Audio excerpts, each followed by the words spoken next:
The first rule of being protected by a man like Salvatore is that he never says the word, he proves it. By sunset, my door had a new lock that purred instead of clicked, my hallway had 2 men who pretended to be bored, and my burner phone hummed with a single text. Car at 7. Wear comfortable shoes. I laughed, because nothing about this was comfortable. Still, when the black SUV slid to the curb and I saw Marco's profile behind the glass, my pulse jumped like it remembered a rhythm my mind denied. The ride was silent, city lights combing past like fingers through dark hair. I watched our reflection in the window and tried to name the expression on my face. Not fear, not exactly. Something braver and dumber. The mansion was the same cathedral of glass and restraint, but the air felt different, charged, like a storm had come and only the thunder was left. Salvatore met me in the hall outside his father's wing, jacket open, shirt dark where the bandage pressed beneath. You came, he said, as if I'd been a bet he'd won by refusing to place. I came with conditions, I answered. You'll hate all of them. He smiled, a quick, private thing that made me angry at my own heart. I've survived worse. Sophia had prepared a room for me. Simple, lovely, a soft prison with windows that opened just enough to smell the lake. On the bed, scrubs fresh my size. On the nightstand, a badge clipped to a lanyard that wasn't from Mercy General. What is this? I asked. A clinic, Salvatore said. Quiet. Legal enough to stand in daylight. Mine enough to keep you safe. You wanted to keep nursing, start here. I stared at the card. Lego Medica, volunteer access.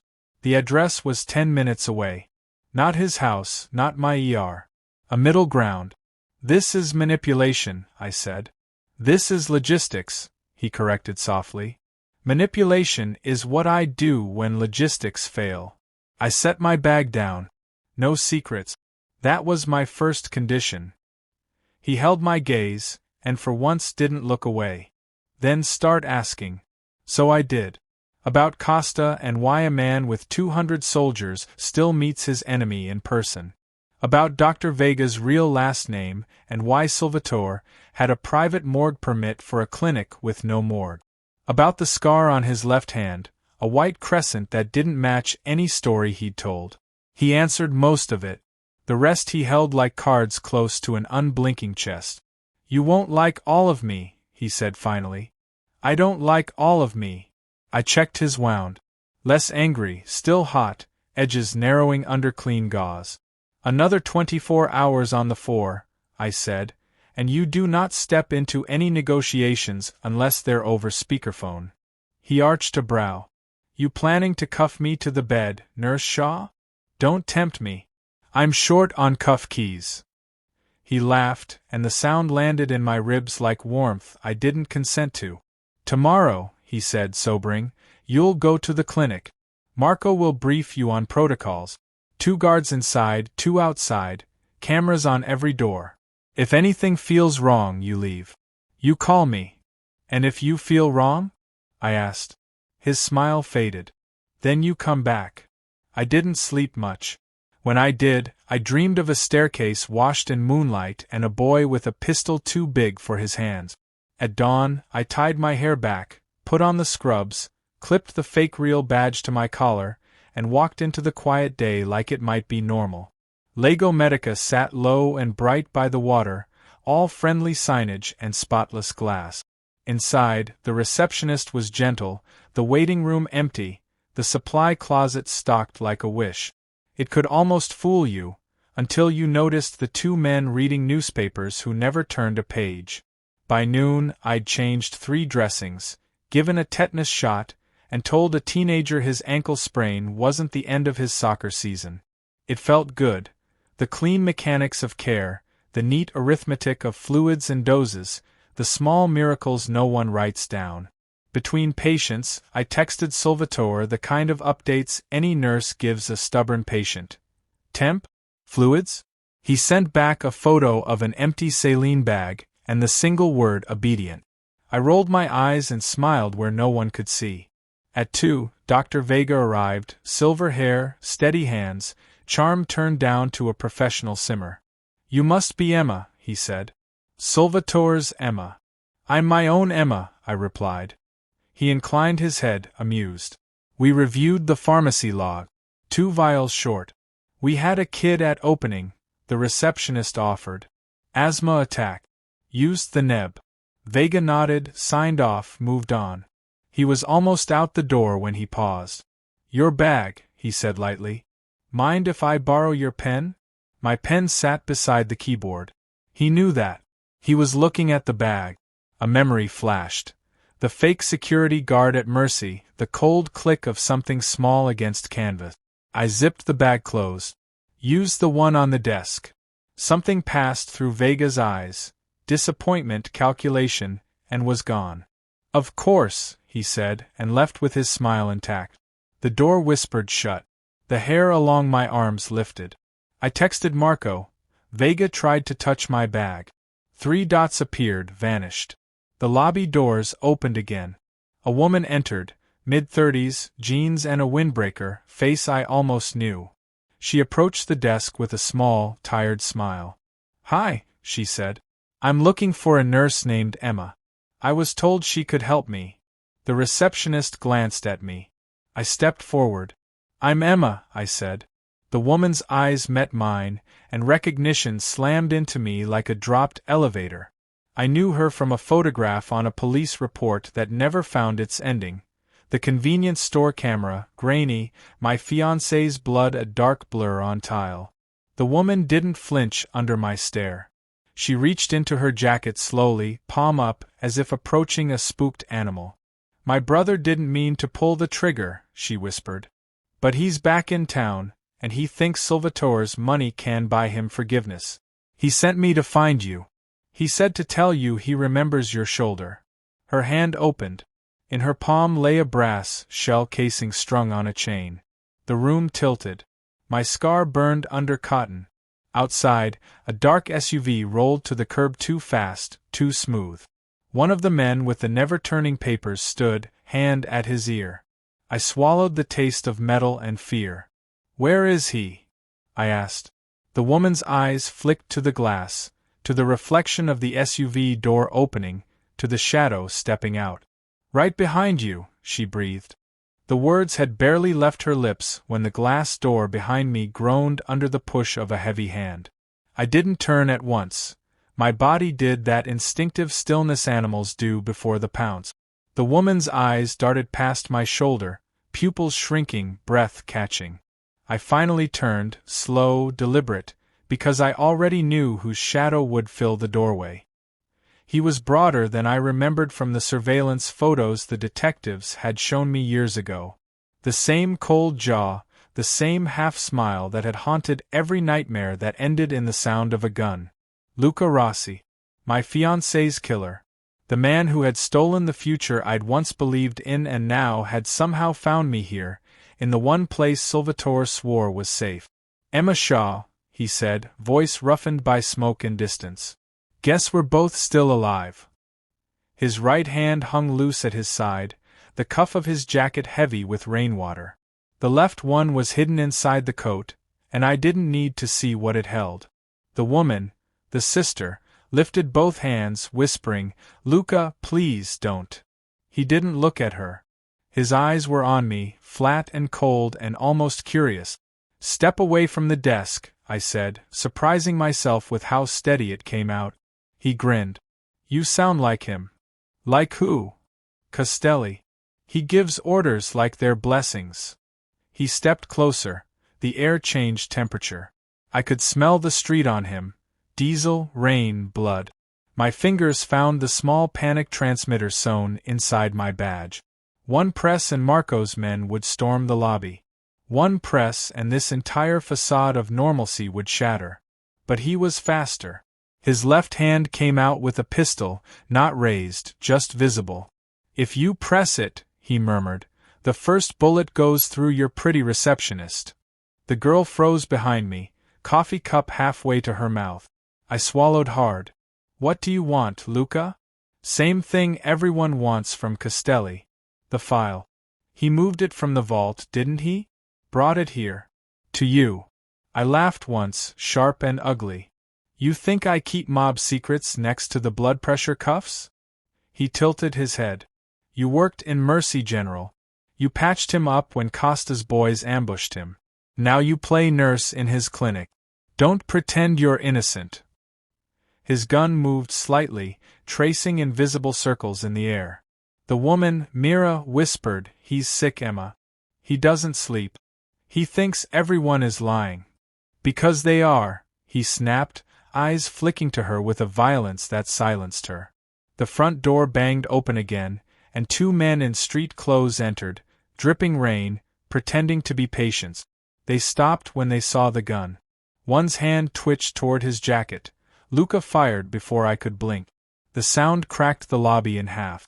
The man dropped, blood spreading fast on tile. The other bolted for cover behind the chairs. I hit the floor, dragging Mira down with me, my hands pressed over my ears as the second shot blew apart the reception computer. Shards of plastic rained down. Then silence, thick and electric. I could hear my own heartbeat. Luca exhaled slowly, almost serene. "Now you'll call him," he said. "Tell Salvatore I've got something he wants more than that file." "He won't bargain," I whispered. "He'll kill you before you finish the sentence. Then let's see how much he values his nurse." He gestured toward the door. "Move." We stepped outside into the drizzle, my shoes slipping on the slick pavement. The black SUV that had brought me here was still idling at the curb, driver slumped forward, a dark hole in his temple. My stomach turned. Luca motioned me toward another car, a nondescript sedan parked 2 spaces down.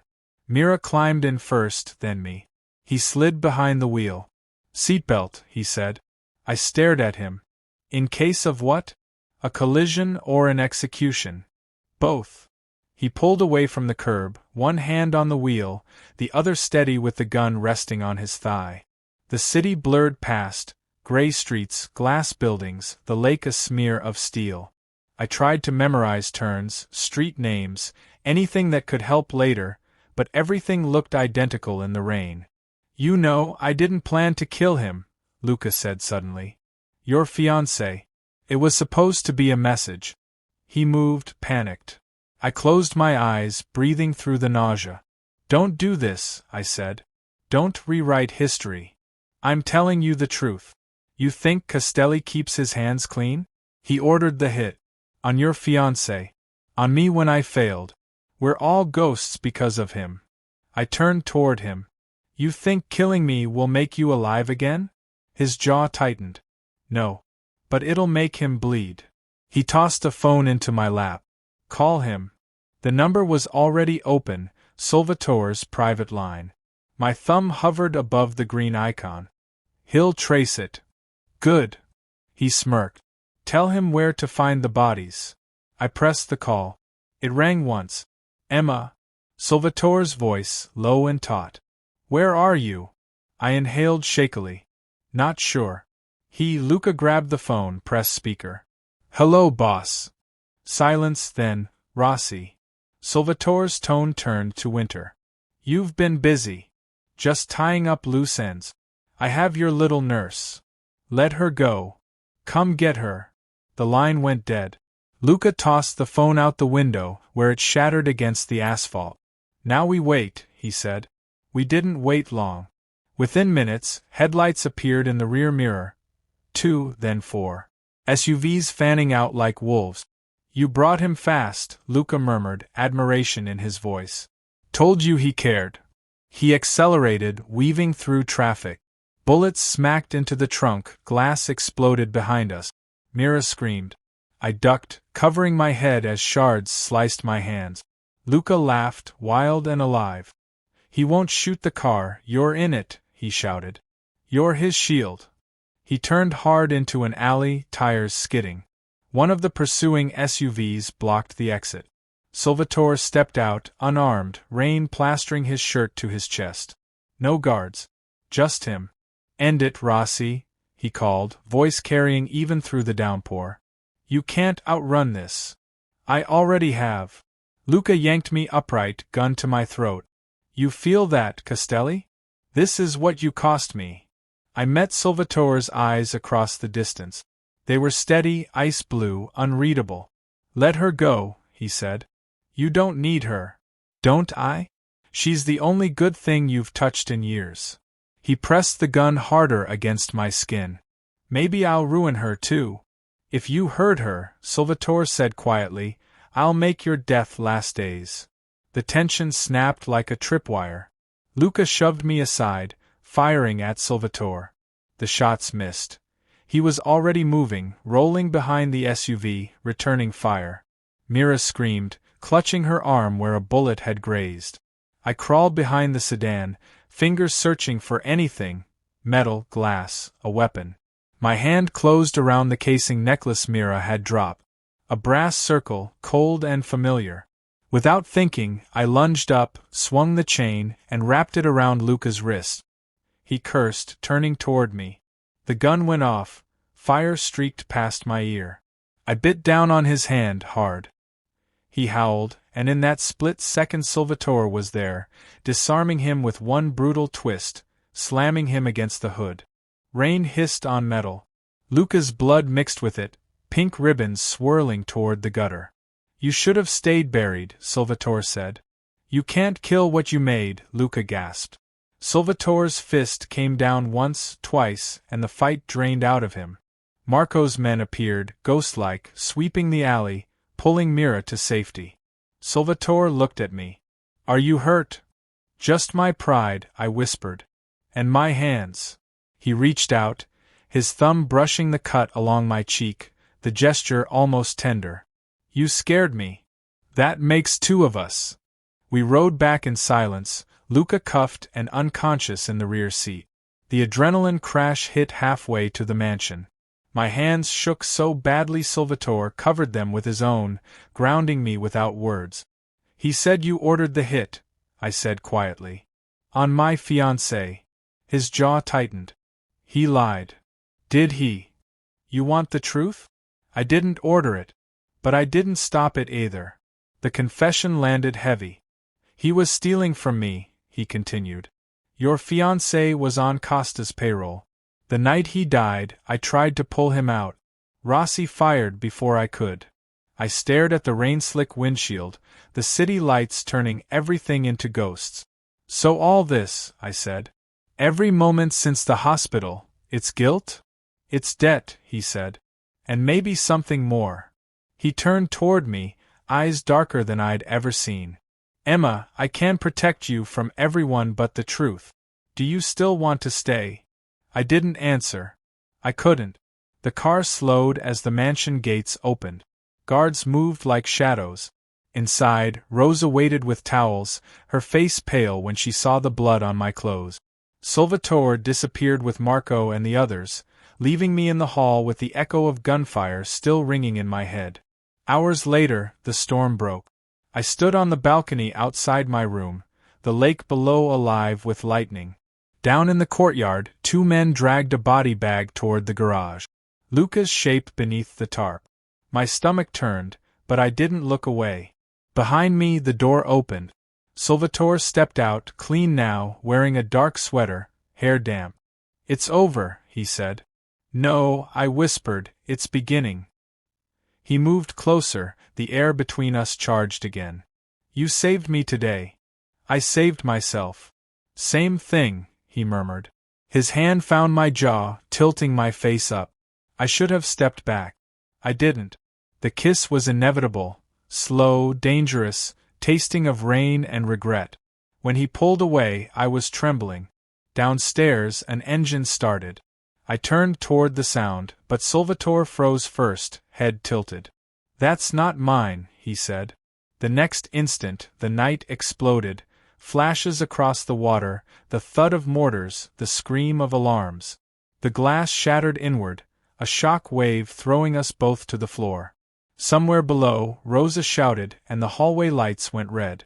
Salvatore dragged me behind the wall as another blast tore through the courtyard. Costa, he hissed. He's found us. Smoke filled the room. Through it, I saw the reflection of flames on the lake, and a dozen boats moving toward the shore, armed men, fast, relentless. Salvatore loaded his pistol, blood returning to his face like war paint. "Stay behind me," he said. I reached for the necklace still wound around my wrist, the brass casing glinting in the firelight. Below, the gates crashed open. The war he'd promised was finally here. And this time, I wasn't a bystander. I was in it.